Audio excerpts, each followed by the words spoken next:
Live from WRAL News Headquarters in Raleigh, your number one source for local news. WRAL News, coverage you can count on. Breaking news right now at 8 o'clock, a crash on 64 westbound creating some big delays out of Zebulon. I'll show you how to get around those backups. And 2 people are dead and 1 hurt after a crash overnight in Clinton. What we've learned from investigators. And it's a cool start out there this morning. Temperatures are finally starting to creep back into the 50s after starting in the 40s. I'll show you how long our temperatures will stay below normal. Busy day for the North Carolina Senate, and they are preparing to vote on a bill that could apply to some drag shows. And it's an exciting week for Canes fans as the team gears up for the second round of the playoffs, kicking off on home ice. We are just waiting to see who they will play. Are they going to play my New York Rangers or are they going to play the New Jersey Devils? We'll find out tonight. Yeah, have to let them fight it out over their Game 7. They can take as long as they want with that one, you know? Yeah. Thanks for joining us on your Monday. I'm Michelle McConaughey. And I'm Jeff Hogan. Good to have you along here. We have sunshine out there in a lot of places. It looks beautiful after that weekend we had. Elizabeth Gardner in the WRAL Severe Weather Center. Torrential rain over the weekend. Gone now. Yeah, yesterday it was a mess again. But it's out of here, as you can see, certainly in Chapel Hill. We're looking at blue sky across the entire viewing area. But our wind today is shifting to the northwest, and that's going to keep our temperatures on the cool side. Right now it is 50 degrees in the Triangle area. We'll see gusts this afternoon, 25 to 30, but that air is coming right out of Canada, so our temperatures will stay well below normal. We're again warming up a touch here, 51 in Southern Pines, 52 Rocky Mount, 45 in Roxborough. And we'll take a look at our temperatures as we get through the next several days. Right now, temperatures are running about 15 degrees cooler than they were this time yesterday. We'll only climb into the upper 60s this afternoon, even with all that sunshine. That is well below normal, and our temperatures remain well below normal for the rest of the work week. And coming up, I'll show you when we begin to change that up just a little bit, Brian. It is 8:02 right now. We're following breaking news coming in from the eastern side of Wake County. Some big delays on 64 westbound right now, beginning around the Highway 96 interchange in Zebulon, extending all the way out to just beyond Edgemont Road in the Wendell area, heading toward Knightdale. This is that camera on Edgemont Road at 64, and you can see the backups there on that westbound side. Left lane is blocked there. There's a report of a second crash back around the Lizard Lick Road interchange, and right now we're measuring a 23-minute backup overall on 64 westbound from Zebulon out to Knightdale. A better alternate route for you this morning would be Highway 97 to 64 Business. That will parallel 64, and then you can pick up 64 or I-87 southbound on the other side of that crash, or those 2 crashes and those big delays. Taking a look at the other backups that we're following right now, report of a crash on the north side of Raleigh at Strickland Road at Six Forks Road, just south of 540. Not seeing big delays with that one just yet, according to the latest live sensor readings. And around the rest of Raleigh, we've been tracking a couple other incidents, including a crash out on New Bern Avenue at Rogers Lane and a disabled vehicle reported on South Saunders Street, right around the I-40 interchange, leading to a little bit of a delay coming in from Garner into South Raleigh. Taking a look at those major approaches into Raleigh right now, of course, looking good on 40 westbound. No delays coming in from Johnston County with those new lanes open. About a 2-minute backup on US 1 northbound leaving Apex heading through Cary. About a 2-minute slowdown on 87 southbound coming in from Knightdale back toward 440. And out of Wake Forest on southbound Capitol Boulevard right now, we're measuring a 9-minute backup overall. Thanks, Brian. WRAL is following breaking news at this hour. 2 people in Clinton are dead after a crash. Another is hurt. Let's get to WRAL breaking news tracker Michael Grace with how this all happened. Michael. Yeah, and state troopers say the car was going over 80 miles per hour before it crashed. This is what the scene looked like last night. State troopers tell me at around 11:45 the car went off the road, hit a ditch, and then kept going before crashing into the tree line. And as you said, the car is splitting in half, and you can see the damage from what's left of it. State troopers have also confirmed the driver who died was 21-year-old Lucas Ramos Garcia of Clinton. They're still working to identify the 2 other people involved, but the one who did survive had to be taken by helicopter to Wake Med. I've been in contact with state troopers throughout the morning, hoping to get an update on those identities and find out if alcohol played a factor. In Clinton, Michael Grace, WRAL News. Right now, hundreds of customers in the Triangle are without power, most in Orange County following weekend storms. Some outages still linger in Durham this morning. Duke Energy reports many of the power outages are due to fallen trees and limbs that damaged equipment. We checked the energy map, and currently a little more than 400 customers are without power right now. The company expects to have power restored at least by 1 o'clock this afternoon. A WRAL viewer sent us a picture of her flooding near her apartment, and this is a picture from Sierra Hurdle, who lives in an apartment on Drew Street. She says that she wishes the city would do something about the drainage system in the area so this doesn't continue to happen. And we're working to learn more about a deadly crash in Raleigh. This is video from the WRAL Breaking News Tracker showing the scene on Lake Woodard Drive near Corporation Parkway on Sunday. Police responded to the crash a little after 5 p.m. We're told the driver of this car died. Police have not released that person's identity. We're waiting to learn when a man in Ohio who confessed to killing his wife in Harnett County will be taken back to North Carolina. The Harnett County Sheriff says Jeffrey LaCortiglia from Spring Lake walked into the Hamilton Township Police Department and told officers he had shot his wife, Blanca. At their home on Swain Street is where he said it happened, and authorities say LaCortiglia had gone to his mother's house in Ohio. She's the one who told him to go to the police. He provided authorities with the access code to the garage of his home, allowing Harnett County deputies to get in. Blanca LaCortiglia's body was in the bedroom with a gun nearby. Jeffrey LaCortiglia is currently in custody in Ohio. It's a busy day for the state Senate. Lawmakers are preparing to vote on a bill that could apply to some drag shows. WRAL's Laura Levine is at the legislative building right now with what's in this bill. Laura.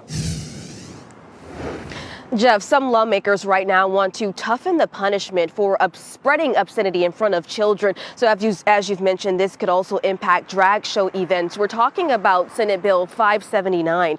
Lawmakers are considering restrictions on drag show performances, including where they can be held and whether children can be present. This comes after drag show brunches became open to all ages and the popularity of drag story time events as well. The proposal would make intentionally spreading obscenity in front of anyone under age 18 a higher level of felony. That would allow the offender to receive active jail time on a first offense. Drag show performers and LGBTQ plus activists criticized the measure as an attempt to vilify transgender people by connecting them to criminal activity. This will be voted on today at 7 p.m. Laura Levine, WRAL News, live in Raleigh. And starting today, PwC customers will be paying higher rates for electric, water, and sewer services. The company says the increases are needed because of higher costs for materials and building projects. PwC says the increases will help the company replace old pipes and also upgrade treatment plants as well. We've learned when the Carolina Hurricanes will hit the ice for their second round series in the playoffs. The NHL announced the team will play at PNC Arena on Wednesday and Friday. The Canes will take on the winner of the first round series between the New Jersey Devils and the New York Rangers. That game is happening tonight at 8 o'clock. We're at 8:08 right now on your Monday. More than 200 law enforcement officers are looking for the man accused of shooting and killing 5 members of a Texas family. The status of the investigation and manhunt just ahead. And Melanoma Monday is the first Monday of May. A dermatologist goes over warning signs and prevention tips just ahead. Check out this live breezy look at Goldsboro. That camera's really shaking around. You see the trees moving too. It will be a breezy day today, making it feel extra chilly. I'll show you the temperatures and the wind speeds for this afternoon coming up.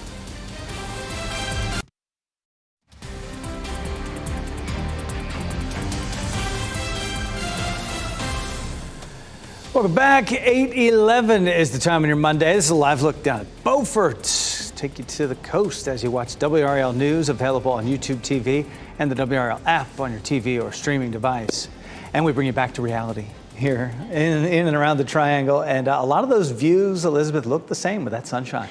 Gorgeous. You know, that system that came through and brought us more thunderstorms yesterday, some severe weather has moved on out, and we're looking at a beautiful day today. But behind that front, temperatures are noticeably cooler, and it's breezy too. There's that camera in Goldsboro again. You can see the trees moving around. Apex looking bright and beautiful. Chapel Hill, courtesy of Top of the Hill Restaurant. And of course, there's our Fayetteville newsroom. Here's the big picture. We have low pressure sitting up here around the Great Lakes rotating. The low pressure systems rotate counterclockwise. So in this position, it is pushing cool air air into North Carolina. And that will be the case all the way through at least Wednesday, and it doesn't subside that much as we get into the weekend. So temperatures remain cool, maybe even into sometime next week. Of course, that cold front that came through yesterday did produce some severe storms. We had some wind damage. You can see those in the white circles. We also had 2 reports of tornado damage in Virginia Beach. We did have 1 tornado warning in Halifax County, but mostly what we saw, we didn't have any damage there, but we did have some wind damage that popped up, and you can see some of that, especially here in Wilson County, Wayne County, and Sampson and Johnston County. This one right here in southern Wilson County did destroy an outbuilding, lots of trees down along Frank Road near NC 581, but no injuries reported in our viewing area, which is great. This is going to be a very stagnant system. This low is going to sit up here for several days and continue to spin some breezy conditions and some chilly air into the region, but it will allow us to dry out. No rain in our forecast until we get closer to the weekend. Even then, it's just a 20% chance. So we're wrapping up April here. It did end up being the second wettest on record between now and back to 1945. We had 7.8 inches of rain compared to the average of 4.3. And so far this year, 16.5 inches. So it has been wet, wet, wet. Now, nice and dry. Just a 20% chance of rain Friday night, Saturday night. But boy, we don't need any, that's for sure. The blue shaded area is where we've seen anywhere from 200 to 225% of our normal rainfall for the last 30 days, and in green along the I-95 corridor, 150% of our normal rainfall. Temperatures this week going to be on the cool side. 68 today, 69 tomorrow. Some morning lows in the 40s Wednesday, Thursday, and Friday morning. We jump back to 70 on Thursday and gradually see our temperatures creeping up into the weekend. Saturday is the Susan G. Komen Race for the Cure. We are proud sponsors of that race. Weather looks great for that. It'll be a pleasant 52 in the morning. I know we've got that 20% chance of showers in the forecast, but at this point, it doesn't look like it would be very impactful. Brian? Elizabeth, it is 8:14, and we're still tracking these heavy delays on 64 westbound heading away from Zebulon through Wendell back toward Knightdale. This is the camera at 64 at Edgemont Road, and that westbound traffic there moved over to the right lane because we have a crash blocking the left lane right there at the bridge. There's a report of another minor crash back around the Lizard Lick Road interchange. Altogether, 32-minute delay showing up on sensors right now from 96 in Zebulon out to 64 Business in the Knightdale area. A better alternate route for you this morning that should save you about 15 minutes is going to be Highway 97 out to 64 Business. Then from there you can pick up 87 southbound on the other side of those backups. A few other minor crashes that we're following this morning, including one on the north side of Raleigh at the intersection of Strickland Road at Six Forks Road just south of 540. Sensors right now not indicating any big delays through there as they work to get that cleared up. We'll head over to Durham, take a look at conditions there. Looking much better on 85 southbound and 40 eastbound through Hillsborough. We had an earlier crash out there, really slowing things down, but traffic seems to be flowing pretty well. And through Durham, 85 and I-40 are looking good.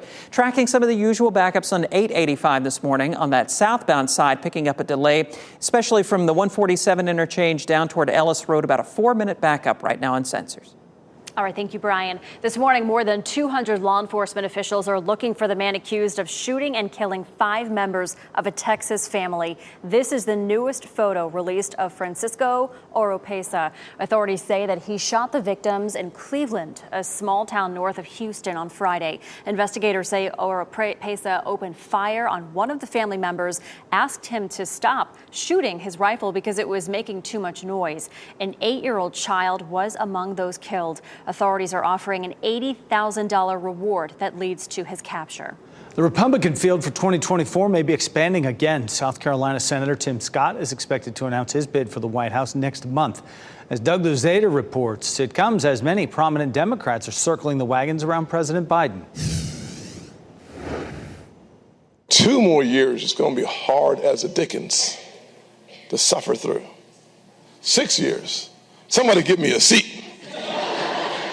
Lord have mercy. Can't do it. It looks like South Carolina Senator Tim Scott is all but in. He's teasing an announcement later this month and is widely expected to join the Republican field for the White House in 2024. Well, thank you very much. What a group this is. But like other GOP candidates, he would have to tackle Donald Trump, who who has widened his lead among Republican primary voters, and argue for a generational change that many leaders in the party have been pushing for. We've been governed for 32 years by members of the greatest generation, and the idea of an 82-year-old and a 78-year-old battling out for the White House is not people's idea of what they want to see. But President Biden is almost assured of being the standard bearer for Democrats, and many spent the weekend backing his run for a second term. I think people should judge presidents on their performance and their record, not on their age. Biden is continuing what has so far been an arm's-length re-election campaign, something he joked about over the weekend at the White House Correspondents' Dinner. In a lot of ways, this dinner sums up my first 2 years in office.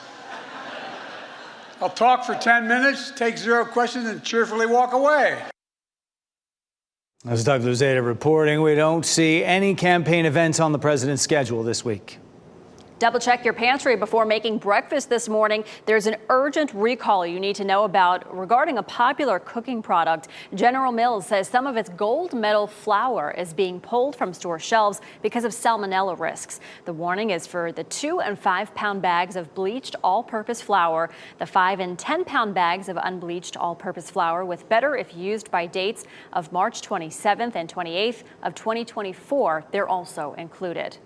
And new this morning, a recent study shows that a new method may be the answer to treating babies suffering from opioid withdrawal.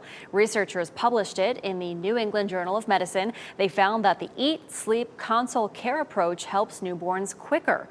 Researchers say infants using this method left the hospital on average after 8 days, while babies treated with the standard approach are hospitalized for about 15 days. Funding for Durham public school projects could be moved to fund the North High School replacement project. And tonight, Durham County Commissioners will talk about whether or not to allocate $1.3 million for the project. The district says the project that the money will move to will not go away, and there are other funds to take care of them. They'll talk about how to make them happen in the future at tonight's meeting. Not really feeling it today, but eventually the weather's going to warm up. And when that happens, you might want to take extra precaution when you and your children are venturing outdoors in your yard. Chris DeMeo reports health experts are anticipating this year's tick season could be an active one. Scientists and doctors warn this year's mild winter could make for a more active tick season this spring and summer. If there is not snow on the ground and the ground is thawed, chances are there are ticks about. According to data collected by the National Institutes of Health, most adult ticks do well in temperatures at or above roughly 45 degrees and in areas with humidity of at least 80%. It does look like having warmer winters does play a role in spreading tick-borne infections because the ticks will be out earlier and many more will have probably survived the winter. Because some scientists say fossil fuel use is causing global temperatures to rise, the warming temperatures could be helping tick populations spread to new areas. The black-legged tick, formerly known as the deer tick, they're now found in many more counties across many more states than a decade or two ago. The Lone Star tick. It normally was a tick that was found in the South, Texas and southern states. Now we find it all the way up the Northeast coast, up into Maine, going up into the upper Midwest as well. A bite from black-legged ticks can cause Lyme disease. Symptoms can include fever, muscle, joint pain, and chills. If left untreated, conditions can worsen to include heart problems. The CDC estimates nearly 476,000 people in the U.S. are diagnosed with Lyme disease every year. Ticks like living in areas with tall grass and trees. Health experts recommend spraying your clothes and hiking gear with bug spray, covering up exposed skin and wearing hats, and checking yourself for ticks before getting back into your car or house. Chris DeMeo reporting. Melanoma Monday. It is recognized the first Monday of May each year. It's the deadliest form of skin cancer, but has a 99% cure rate if it's caught early. A dermatologist says the chance of developing melanoma increases with age. It can still impact young people, though, as well as all skin types. So get moles or other spots on your skin checked. If you notice they are asymmetrical, have an irregular border or an uneven color, a spot that's bigger than the tip of a pencil eraser or changing in some way should also be investigated. Experts say sunscreen is key to protecting yourself from melanoma.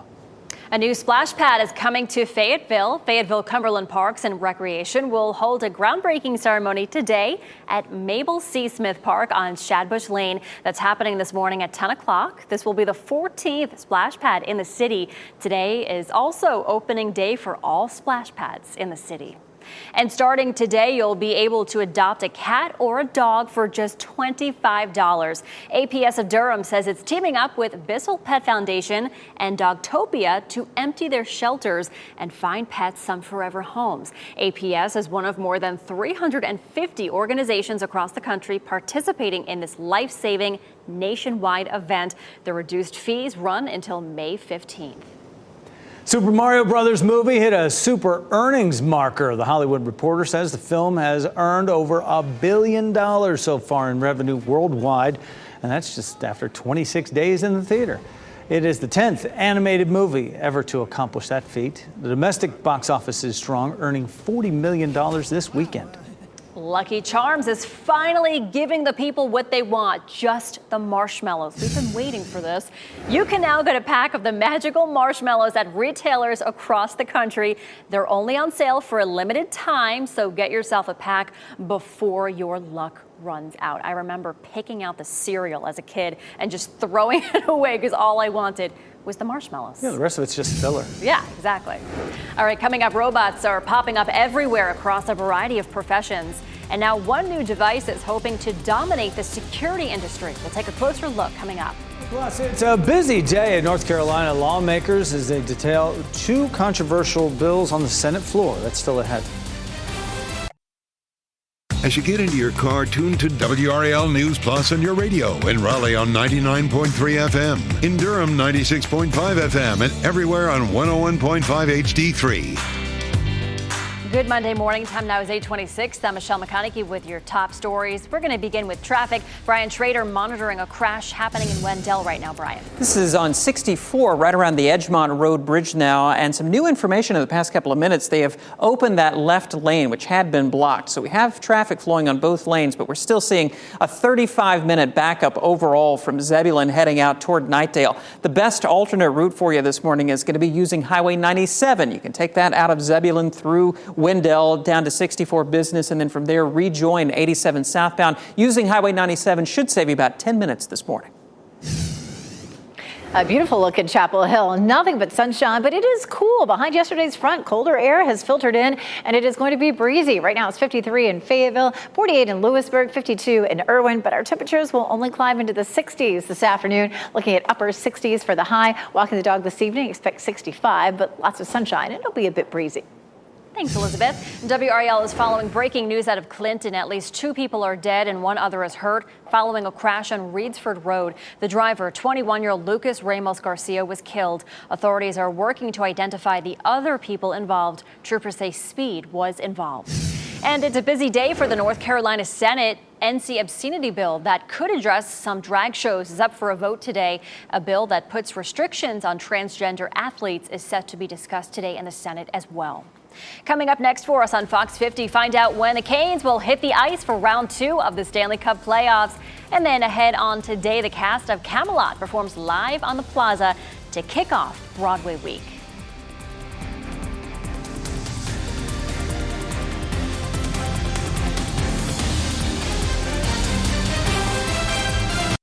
Shot in 4K ultra high definition. Your number one source for local news. WRAL News. Coverage you can count on. Breaking news at 8:30. We're following a crash creating some big delays in eastern Wake County. I'll show you the alternate route that could save you 10 minutes. 2 people are dead, 1 hurt after a crash overnight in Clinton. What we have learned from investigators. And stepping out the door this morning, temperatures are on the cool side, but the sunshine is back. I'll show you how many days in a row we'll have highs below normal. We now know when the Hurricanes will be playing their next game in round 2. Coming up, who they could be playing against. Yep, and we know who it's between, right? Yes, We're just going to let we them do. settle that with a Game 7 tonight in New York versus New Jersey. I'm Jeff Hogan. It is great to have you with us. And I'm Michelle McConaughey. I'm very excited and I'm very nervous at the same time. Game 7s are always fun. They're always a great time. But, you know, they're nerve-wracking. And I'd love for the Rangers to win because then they could come here and I can go to PNC.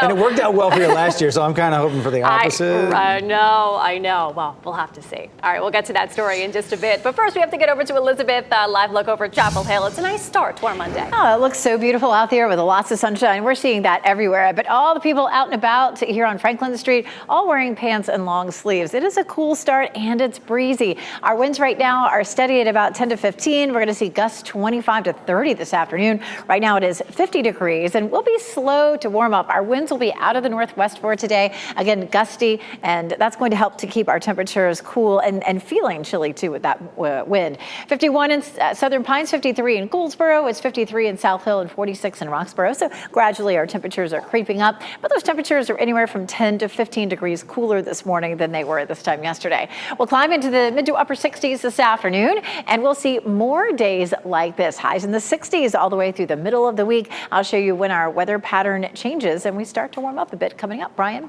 8:32 right now as we follow this breaking news on the eastern side of Wake County. A crash on 64 westbound right around Edgemont Road. In the past few minutes, they have reopened the left lane, but a reminder with those flashing lights there on the side of the road in the median, you need to move over at least one lane or slow down considerably as you head through that area. Certainly seeing some big delays, but they are starting to ease up at least a little bit. A 21-minute backup now showing up according to sensors on 64 westbound from Zebulon heading out toward Knightdale and the 64 business interchange. The best alternate route for you this morning if you're trying to get to Knightdale is using 97. Use that all the way down to 64 business and then pick up 87 southbound on the other side of those delays. We are picking up a little bit of congestion along the way as a lot of people hop off of 64 and use 97. That should save you between 5 and 10 minutes at this point. Although, as I noted, 64 westbound is gradually improving. We'll see some improvement here over the next 15 minutes or so. Around the rest of the triangle, tracking a few other crashes around Wake County, but we're not seeing big delays around Raleigh, Cary, or Durham. Just the usual backups on both sides of 885 right around TW Alexander and Cornwallis Road, and a little bit of congestion on US 1 northbound around 1010 Road, leaving Apex. And happening now in the WRAL Live Center, an update on that Texas mass shooting that left 5 people from the same family dead. It happened just outside Houston. This is the newest photo released of Francisco Oropesa, the man suspected of carrying out that mass shooting. Now, the man who lost his wife and 8-year-old son spoke out about what happened. In just the last half hour, he said he asked Oropesa to shoot his weapon farther away from the house, but said Oropesa told him he was on his property and could do what he wants. Wilson Garcia says he called police multiple times, but before officers arrived, he says Oropesa came running onto his property, opening fire. His wife was the first person to die. His 8-year-old son also died. 2 other women who died were trying to shield Garcia's young children, a 1-month-old baby and a 2-year-old little girl. Again, most of the 15 people at that house that day were there for a church retreat. Again, the search continues for Francisco Oropesa. So sad, Ken. Thank you for the update. WRAL is following breaking news this morning out of Clinton. There are 2 people dead and 1 other hurt after a crash. Let's get straight to WRAL breaking news tracker here, Michael Grace, with how this all happened. Yeah, and state troopers say the car was going over 80 miles per hour before it crashed. This is what the scene looked like last night. State troopers tell me at around 11:45 the car went off the road, hit a ditch, and then kept going before crashing into the tree line. And as you said, the car splitting in half, and you can see the damage from what's left of it.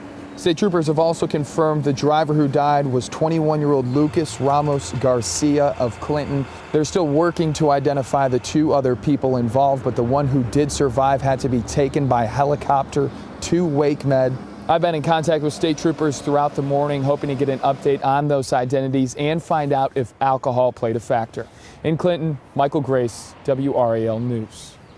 Right now, hundreds of customers in the Triangle are without power, most in Orange County following this weekend's storms. Some outages still linger in Durham this morning. Duke Energy reports many of the power outages are due to fallen trees and limbs that damaged equipment. We've just checked, and currently a little more than 400 customers are without power. The company expects to have power restored at least by 1 o'clock this afternoon.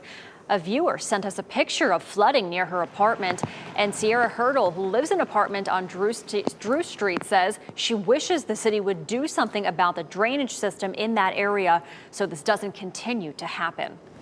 Busy day for the state Senate. One of the bills lawmakers will take up today would add restrictions to transgender athletes and their decisions to play sports.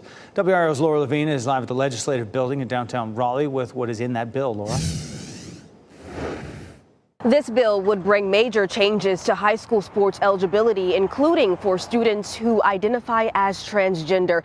So let's break down Senate Bill 636, also known as the School Athletics Transparency Bill. The bill says sports team must be designated as either male, men, or boys, females, women, or girls, or co-ed or mixed. Activities designated for females, women, or girls should not be open to students of the male sex, according to the bill. Now, current NC High School Athletic Association rules allow student athletes who identify as transgender an opportunity to play sports based on their gender identity.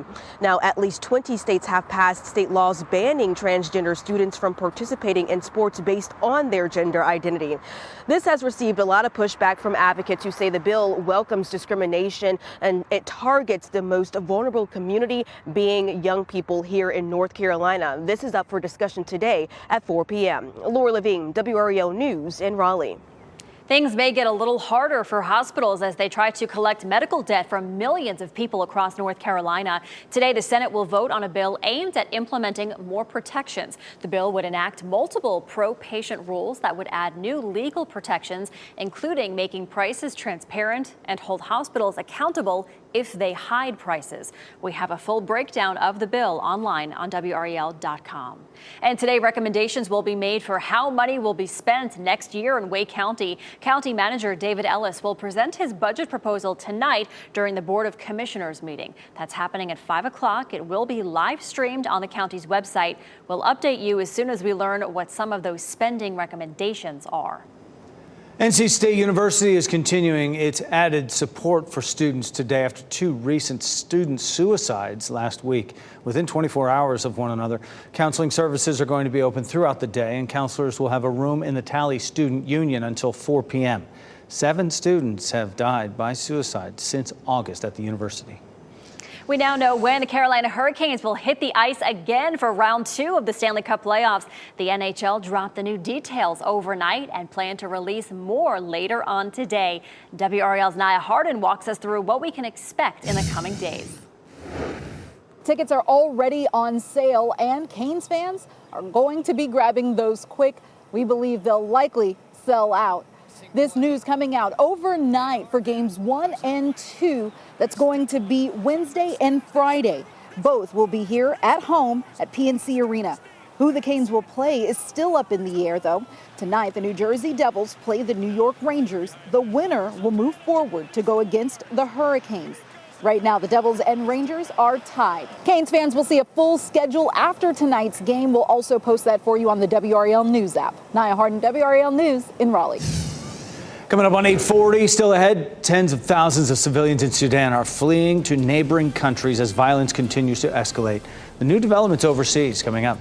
Plus, in the near future, security guards may be robots. We'll take a closer look at the invention that could change how we safeguard our stuff. That's next.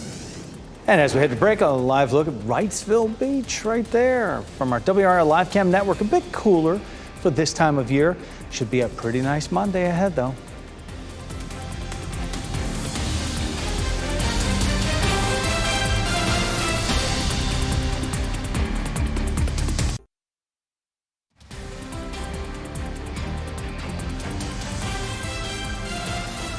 Welcome back on your Monday morning, first day of May. Time now is 8:43. Look at this pretty view. This is Zebulon this morning.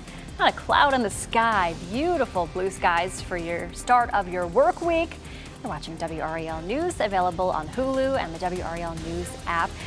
And Elizabeth Gardner has a beautiful view over the DBAP in Durham this morning. Bulls are playing this week. They're not playing today, playing this week in Virginia, but nonetheless, it's beautiful. Yeah, they are busy over there working on the grounds because they had a big homestand this last week. They've got a break, at least here. As Michelle was saying, they're on the road this week, and they will be back soon. And just looks beautiful there with all that sunshine. Our temperature around the Triangle area is 50 degrees, but we'll be slow to warm up. We'll climb into the low 60s at lunchtime and only into the upper 60s this afternoon. And a lot of that is because our wind will be coming out of the northwest. And so that's going to keep that sunshine from really being able to warm us up so much today.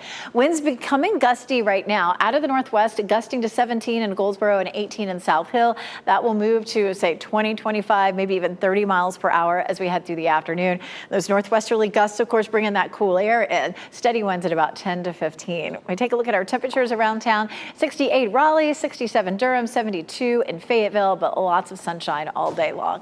If your kids have outdoor practices this evening and you're going to be standing around outside, I would take a sweatshirt. You know, the sun is up for a while, but if you happen to be in a shady spot, it's going to be chilly. 65 at 6 p.m., 61 at 8 o'clock, and of course we'll still have that breeze. Our sunrise was at 6:23 this morning. It is the first day of May. Kind of nice to check in on, you know, that sunrise sunset because it changes so much this time of year as we're moving toward our summer solstice. Sunset is now 8:02, so enjoying some of those nice long evenings with daylight.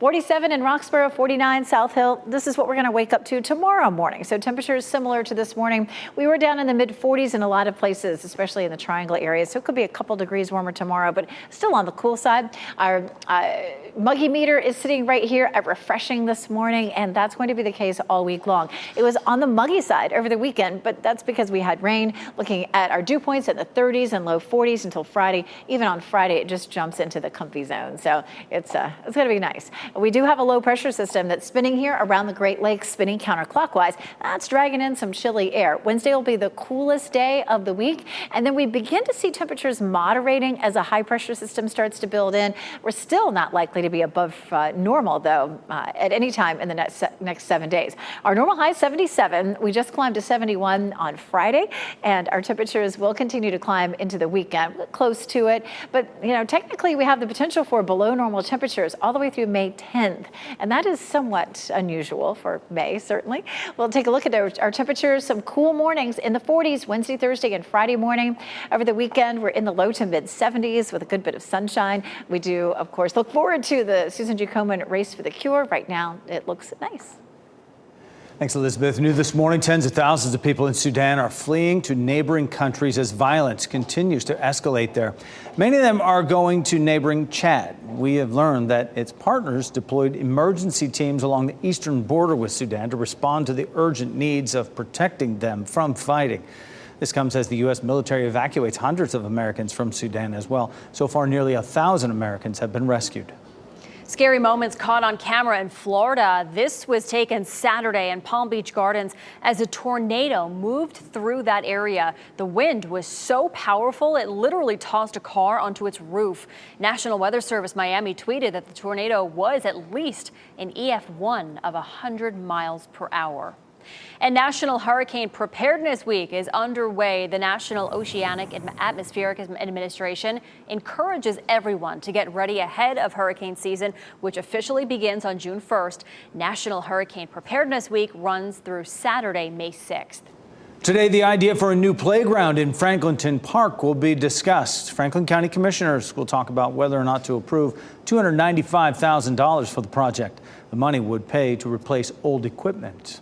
Brittany Griner has made her return to the basketball court for training camp. Griner returned to the Phoenix Mercury in the offseason after a 10-month detainment in Russia for vape cartridges found in her luggage.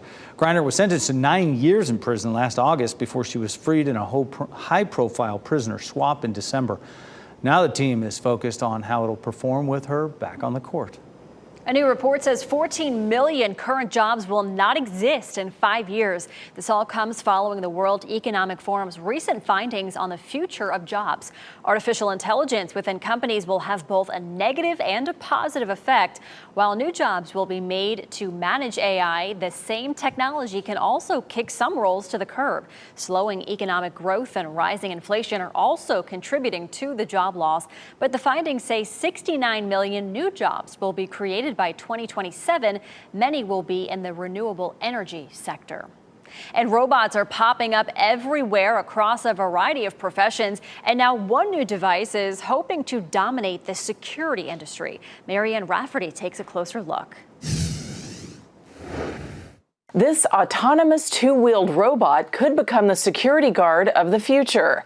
Created by startup company Asinto Robotics, versions of this little guy are already patrolling several properties in Switzerland for unwelcome guests. While it looks small, this robot is mighty and it's specially designed to travel over various terrain and elements. It's also armed with a heat-sensing camera to identify the presence of people and cars. According to the company's founder, the device will hopefully make the jobs of human security guards easier and safer. We chose to go for the security market because this is a place where it's really difficult to find people nowadays. They have to work long hours and they have to work in every weather conditions. We did this job ourselves and it's really brutal. Instead of employing a team of people, security companies could hire one central guard to monitor the robot as it wanders around large areas. Asinto patrols large outdoor areas like data centers, logistics, or manufacturing plants. The robot can travel at speeds a little over 7 miles per hour. It can patrol for 8 hours before it needs recharging, and it can be rented by the hour depending on a security company's needs. That was Marianne Rafferty reporting. While the cost of employing one of these bots can vary, the robotic company says the price would still be less than hiring a real person. National Nurses Week is approaching, and Chipotle is giving away free food to celebrate. The chain restaurant wants to award healthcare workers with up to $1 million in free Chipotle. Healthcare heroes can now sign up to win a burrito care package through Chipotle's website. Submissions to enter into the giveaway will close May 12th. Nutritionists are warning about additives and sugars in many drinks. Energy drinks, which have become more popular, are one of the riskiest, according to one nutritionist. That's because they raise blood pressure and stress and harm your sleep patterns. Some pre-workout drinks can disrupt your gut health, and supplement drinks are unregulated. Alcoholic cocktails, which contain fructose, may damage your liver, and traditional sodas are bad for your health because of added sugars, which can lead to obesity. 4 final contestants compete on The Masked Singer, while Next Level Chefs takes on its next level of challenges. Ashley Dvorkin has a preview of what's on Fox this week. Are you serious? Several season finales are part of what's hot on Fox. All right, let's get in there. First Monday on an all-new 911, emergencies include the 118 racing to rescue roommates trapped in a landfill. Plus, it could be time for a Chimney Maddie engagement. Welcome to Fantasy Island. Then on Fantasy Island, a single mom gets the ability to read minds to impress her boss, but becomes overwhelmed with the new power. He had a transplant. Tuesday starts with 911 Lone Star, where Grace and Carlos work together when they suspect a young woman was a victim in a black market organ trafficking ring. I just wish I knew something about the other half of me. Then on Accused, a teenager takes extreme measures to find the truth about her biological father. British Invasion night. Wednesday, 4 singers compete in a British Invasion-themed quarterfinals on The Masked Singer, performing songs from artists across the pond. Are you nervous? That's followed by Meet the Family's time on Farmer Wants a Wife, with the farmers traveling to 2 ladies' home cities to spend time in their worlds. Yes! Thursday, it's Next Level Chef with a surf and turf challenge. I look awesome. Then it's the season finale of Animal Control. Come on, it's just one more person. That's followed by Randy and Carter ready to get married on the season finale of Call Me Kat. Here we go! Fox Sports presents WWE Friday Night SmackDown. And then an all-new animation domination over the weekend on Sunday includes the season finale of Family Guy. In Hollywood, Ashley Dvorkin, Fox News. Uber takes a ride into bizarre and oddly funny stuff here with its annual list of lost and found items. Yeah, the ride-hailing company has released its yearly inventory of offbeat things that people leave behind in the cars. The list includes an ankle monitor, apparently from someone escaping a judicial watch, as well as a fog machine, some fake blood, a Danny DeVito Christmas ornament, and a pin of Jesus holding a slice of pizza. Okay. Other lost items, rat traps, a lightsaber, a slab of bluefin tuna. Like what? Not sure cooked or not. Yeah, I was going to say, is it raw? Is it like sushi? Or is it just someone went to Whole Foods and got a tuna fin and, I don't know, left it? Fog machine, they left their dog there. Yeah, I don't know. All right, head to break with these winning lottery numbers right here. Check on weather and traffic next.